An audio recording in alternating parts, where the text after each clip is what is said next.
Happy Thursday, April 11th, everyone. Hunter here again at Weather on the Go. And in today's weather forecast, we will be looking at more severe weather likely from the Ohio Valley, the Mid-Atlantic, down into the southeast today. And this does include the threat for tornadoes. And we'll be looking at a warm up for the weekend. Temperatures 20 to 30 degrees above the norm for the middle of April. We'll be looking into that. Followed by that, we will also be looking into next week for a substantial severe weather outbreak, which looks to be potentially the biggest severe weather outbreak so far in 2024. We'll be diving into those details in today's weather forecast. Hey, if you are new here and you like detailed, accurate weather forecasts, make sure to subscribe to my channel down below. We'll keep you covered on the weather throughout the year. Also, be sure to press the like button, the thumbs up button. It really helps out more than you know. So let's look back to yesterday. Very busy day of severe weather down near the Gulf Coast here on your Wednesday. And we saw a lot of hail reports, 75 of those hail reports in the blue. We had 8 wind reports and 1 tornado confirmed, a brief EF1 tornado touchdown there into southwestern Alabama yesterday for a total of 84 severe weather reports all told from yesterday. As we go into today, we have a stronger low pressure system up here in northwestern Ohio near the Toledo region. This is a 987 millibar low, and usually under 990 millibars. That's when you typically, express more of a strong low pressure system. And you can see in the warm sector, we're going to have some warm, moist, unstable air. Our instability, your CAPE values, your convective available potential energy will be on the rise, 500 to 1,500 joules per kilogram here, and this is going to spell out the risk for more severe weather. We have an enhanced risk upgrade for portions of southeastern Ohio into West Virginia here. Also a slight risk surrounding that into places like Pittsburgh, down into Charleston, West Virginia, into portions of the Richmond, Virginia area. That stretches back into Lexington, Richmond, Kentucky, and definitely another slight risk down here across portions of southern South Carolina, getting into coastal Georgia, including the Savannah, Georgia region, North Florida, so the Jacksonville area, Tallahassee, stretching over into Gainesville and Orlando. Those are the areas in play down there with that slight risk today. We are looking at all modes of severe weather. Damaging winds and large hail will be the primary risk of severe weather, but tornadoes are still on the table here, including a 10% area of tornadoes up here into southeastern Ohio, into West Virginia. So Akron down to Cambridge, Athens, into the Portsmouth region. We could be talking about a 10% probability within a 25-mile radius of a tornado there into southeastern Ohio today. So let's look at the timing here. This morning, we have storms all about across the east. Some of these storms probably already producing heavy rain, maybe some severe weather warnings this morning. But it's this afternoon, peak daytime heating. The wind shear is enhanced up here near the low pressure track across the eastern Ohio Valley into the mid-Atlantic. We'll see supercell thunderstorms developing, and a few of these could be feisty, producing damaging winds, large hail, but also the threat for a few tornadoes. We'll watch that cold frontal boundary down here near the southeast coast. Same thing, damaging winds, large hail, and a couple tornadoes possible through the afternoon. Into this evening, we'll start to lose instability, and as we see the sun set, we are going to see the instability wane in intensity. So the storms will wane in intensity as we go through the rest of the evening, as we go deeper into the evening hours. So we'll continue to watch that.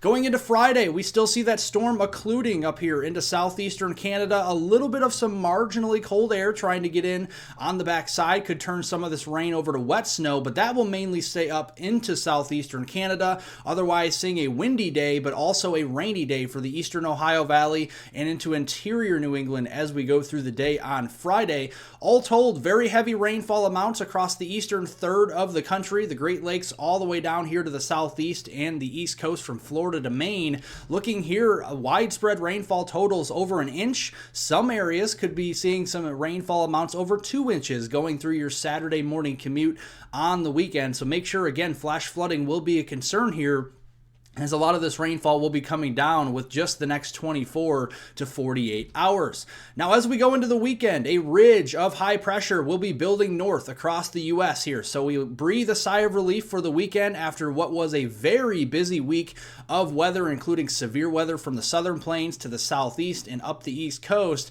So drier weather with a ridge of high pressure, but more importantly, warmer weather, folks. Look at Saturday. Temperatures across the Great Plains here into the upper Midwest, 20 to some 30 degrees above normal on Saturday. And if you like Saturday, you'll love Sunday here because it becomes more widespread across the Midwest into the Ohio Valley. The Great Lakes region begins to warm up as well. Temperatures here could be up to 30 degrees above normal on Sunday, and that looks to be coinciding with some sun-splashed skies out there. Dry conditions across the middle of the country on Saturday, dry conditions on Sunday, so we can get outdoors and enjoy a lot of this warmer weather as it comes around here for the weekend. So definitely do so, because look at the dry weather here. You can see the rainfall will stay off the west coast, stay up with the active storm track into southern Canada, or remain over here into portions of New England. So the middle of the country, high and dry as we go into the weekend. Very warm conditions, very sunny conditions for the weekend time frame.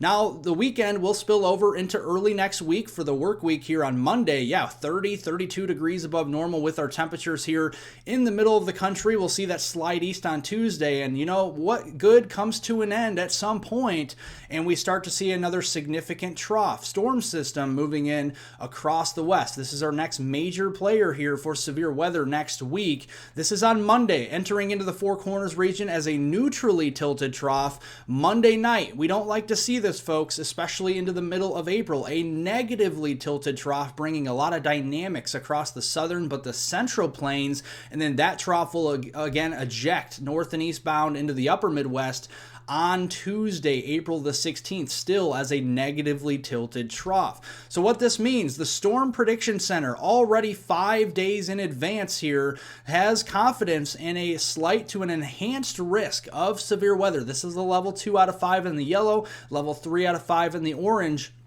And the greatest area of concern is from around the Wichita region, down through west central Oklahoma into Oklahoma City, Norman over here to El Reno, Elk City, Woodward, all the way down to Lawton and Fort Sill. That extends further south there into the Wichita Falls region, Vernon, Texas. We'll keep an eye on that. But severe weather is possible from Des Moines and Omaha, Kansas City, all the way south through Fort Smith, Arkansas, the Dallas-Fort Worth area, and Abilene, Texas. As we go through Monday, we'll keep an eye on that again. Looking at the setup here, Monday into Monday night, we're going to see a sharp dry line start to develop. We have a lot of drought ongoing out there across Colorado and especially New Mexico. That dry air is going to move eastward in what you call an elevated mix layer, an EML. This is what we call a capping inversion, and once that cap breaks Monday afternoon, we're going to start to see a lot of this energy. Look at the instability building here, over 1,000 joules per kilogram. Very strong mid-level jet coming in out of the southwestern side of this trough, and a very ferocious low-level jet here, already over 65 knots, still 5 days out, very consistent here on the model. So that's why there is a threat for some intense supercells, especially down in that enhanced risk area, but all in that yellow area I showed you from Iowa and Nebraska and Missouri all the way south here into North Texas. Look at these scattered supercells. All modes of severe weather will be in play Monday afternoon. Going into Monday evening, Monday night, yes, in after dark setup, nocturnal tornadoes will be a potential here as a very robust severe weather setup. This could be one of the most intense severe weather setups we have seen so far in the United States in 2024. So something to definitely pay attention to. And then as we go into Tuesday, yes, another day 6 outlook here, a slight risk for severe weather stretching all the way up here into La Crosse and Madison, Wisconsin, and the Dells up here in Wisconsin, all the way south through Rockford, Illinois, Chicago, Springfield, Illinois, over here toward Indianapolis and Terre Haute, getting in towards the Paducah region, Memphis, all the way down toward Little Rock. So another widespread area of severe weather potential. That is a level 2 out of 5 on the scale. Not as much moisture on Tuesday, but this time of year, you don't need a lot of moisture. Dew point still, though, in the upper 50s, low 60s here with the cold front. Instability not as high, but again, just stress you folks that we don't need a lot of instability this time of year, especially when you see the help here from the mid-level jet. This is actually going to pick up the lack of the instability, and we're going to see still a very strong low-level jet, over 70 knots there in the Illinois Valley as we go Tuesday evening into Tuesday night. So that will help organize storms and rotate them as well. A broken line of supercells will be possible here from central and southern Wisconsin through Illinois all the way down into southeastern Missouri, perhaps even into Arkansas there. The capping inversion further south may be in question there in Arkansas with the upper level forcing as well, but I do think there could certainly be all modes of severe weather on the table Tuesday afternoon going into Tuesday night. We lose the instability quicker Tuesday evening, so I think it's mainly an afternoon threat. We'll keep an eye on the evening though. As we do get closer, we'll get more into the details. But then middle to late week, Wednesday the 17th through Friday the 19th, we just have a lot of low pressure systems developing here on what we call a baroclinic zone, where we have a temperature gradient. We have cooler temperatures to the north, we have warmer temperatures to the east southeast, and that means it's a battleground of where those low pressure systems will reside, and that will mean more rounds of showers and storms on Wednesday, going into Thursday, even going into that Friday time frame here, and this will again increase the flash flooding potential, but also the severe weather potential. Look at the reservoir of instability here across that region. Wednesday, Thursday, and into Friday. Very efficient energy producing system here. So we're going to see a lot of rain, and we're going to see a lot of severe weather this week. So here's the rainfall. Yes, widespread 1 to 3 inches, even locally higher amounts than that as we do round out the new work week next week. So make sure you're watching out for severe weather and for flash flooding. But for the flooding threat, we need the rainfall. So a lot of this will probably soak in here. Iowa, we're still hanging on to a widespread severe drought there in the eastern and northeastern part of the state. Even a decent extreme drought likely still there as we go into that next week time frame. Unfortunately, we're going to coincide that with severe weather. Hopefully we can just get normal rain into the state of Iowa. Well, thank you guys so much for watching. I do appreciate it. An afternoon update is coming for you later on today, so make sure you are staying up to date with that. Thank you guys so much for watching. Subscribe to this channel if you like detailed, accurate weather forecast. Press the like button, share this video, everything like that. I appreciate it. Have a great rest of your Thursday, everybody.